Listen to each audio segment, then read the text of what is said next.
ಒಂದು ದಿನ ಸಿದ್ಧಾರ್ಥ ಮತ್ತು ದೇವದತ್ತ ರಾಜಭವನದ ತೋಟದಲ್ಲಿ ಒಂದು ಸುಂದರವಾದ ಹಂಸವನ್ನು ನೋಡಿದರು.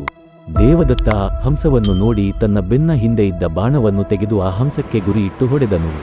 ಗಾಯಗೊಂಡ ಹಂಸ ಕೆಳಗೆ ಬೀಳುವುದನ್ನು ಗಮನಿಸಿ ಸಿದ್ಧಾರ್ಥ ಹಂಸದ ಬಳಿಗೆ ಓಡೋಡಿ ಬಂದು ನಿಧಾನವಾಗಿ ಹಂಸದ ರೆಕ್ಕೆಗಳಿಂದ ದೇವದತ್ತನ ಬಾಣವನ್ನು ತೆಗೆದನು. ಅಷ್ಟೊತ್ತಿಗೆ ಬಂದ ದೇವದತ್ತ, ಸಿದ್ಧಾರ್ಥ, ಈ ಪಕ್ಷಿ ನನ್ನದು, ನಾನು ಬೇಟೆಯಾಡಿದ ಪಕ್ಷಿ ಕೊಡು ನನಗೆ ಎಂದನು. ಸಿದ್ಧಾರ್ಥ ಕೊಡಲು ನಿರಾಕರಿಸಿದನು.